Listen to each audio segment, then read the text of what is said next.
So hey guys, welcome to my channel video. কেমন আছে সবাই?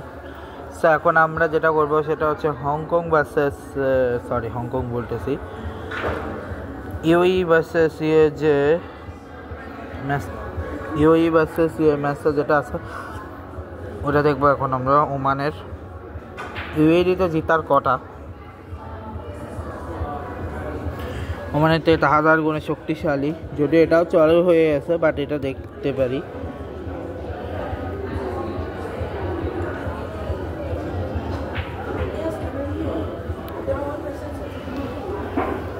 তো এটা তো গেল, তো তোমরা দেখেই নিয়েছো।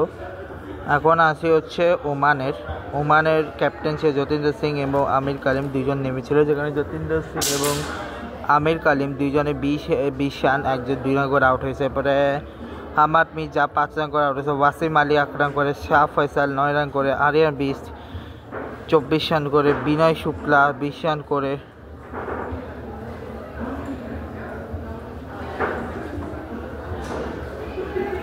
হাসনাইন শাহ 0 করে, শাকিল আহমেদ 14 আর সময় শ্রীবাস্তব 6 রান। যেখানে জুনিয়র সিদ্দিকি 4 ওভারে 23 রানে 4 উইকেট, মোহাম্মদ রোহিত খান 2.4 ওভার 27 রানে 1 উইকেট, হায়দার আলী 4 ওভারে 22 রানে 2 উইকেট, ধ্রুব পরাশের 2 ওভারে 14 রান, হর্ষিত কৌশিক 3 ওভারে 23 রান, মোহাম্মদ জাওয়াদুল্লাহ 3 ওভারে 18 রান দিয়ে 2 উইকেট, আমির কালিম 7 রান আউট হয়েছে, যতীন্দ্র সিং 23 রানে, ওয়াসিম আলী 28 রানে, হামাদ মির্জা 32 রানে, শাহ ফয়সাল 50 রানে, আয়ান বিস 88 রানে 104, জিতেন রামানন্দি, বিনায়ক শুক্লা হচ্ছে 108/8 108 রানে, হাসনাইন শাহ 110-এ 9, সময় শ্রীবাস্তব 130-এ 10। সো এটা হচ্ছে একটা কাহিনী। তো তার সাথে টি-20 লিগস এদিকে চলতেছে, ক্যারিবিয়ান প্রিমিয়ার লিগের অলমোস্ট এন্ড এপিসোড, আর মনে হয় 1-2টা ম্যাচ আছে। এই একটা হচ্ছে এলিমিনেটর কোয়ালিফায়ার 1। সো এছাড়া এছাড়া এখন আর কোনো নেই। আর টি-20 ব্লাস্ট তো চলতেছে, এই ডোমেস্টিকে এই মুহূর্তে চলতেছে এগুলা, দিলীপ ট্রফি, নিউজিল্যান্ডের, সাউথ আফ্রিকা বা এগুলো আর কি। আর সাথে চলতেছে এনসিএল টি-20। দাঁড়াও আমি মেইলটাকে বের করি, ক্রোমটাকে বের করি।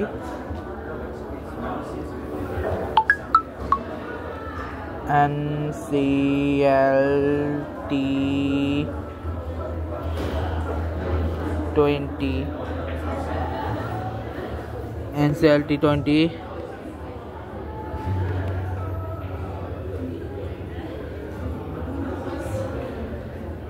27 ন্যাশনাল ক্রিকেট লিগ, এনসিএল টি-20 26, যেখানে লিগ ম্যাচের এগুলো রিসেন্ট ম্যাচ, ঠিক আছে। পাস্ট ম্যাচে সবার আগে league stage Chattogram Khulna match, আউটফিল্ডের কাজের জন্য বরিশাল ঢাকার ম্যাচও, মানে সিলেট রংপুর কোনো ম্যাচই হইতে পারেনি কয়দিনে, just Dhaka metro Rajshahi match হয়েছে আর কি, তা 5 ওভারে ঠিকঠাক হয়েছে, এছাড়া তেমন কিছু নাই। সো এই ছিল মোটামুটি, আর ইউএই জিতে গেছে। সো চল একটু পয়েন্টস টেবিলটা আমরা দেখে আসি এশিয়া কাপের, অ্যাজ কস্ট যেহেতু সবই দেখতেছে, এশিয়া কাপের পয়েন্টস টেবিলের হিসাবটা দেখে আসি। এশিয়া কাপের পয়েন্টস টেবিলে গ্রুপ এতে India already qualify, Oman eliminate. এখন ইউএই আর পাকিস্তানের লাস্ট ম্যাচ বাকি আছে, যে জিতবে সে কোয়ালিফাই করে যাবে। এখানে আফগানিস্তান, আর এখানে কিন্তু হংকং অলরেডি এলিমিনেট, বিকজ দুইটা হেরে গেছে।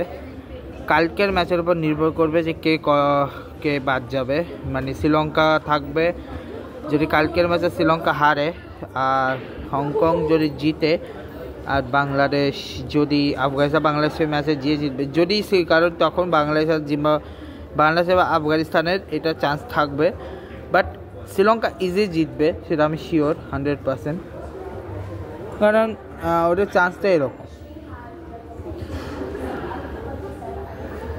দেখো ভাই, শ্রীলঙ্কা এমনি তো যে টার্গেট দিয়েছে হংকং, সে টার্গেটে জিতার কথাই। সো দেখা যাক কী হয়।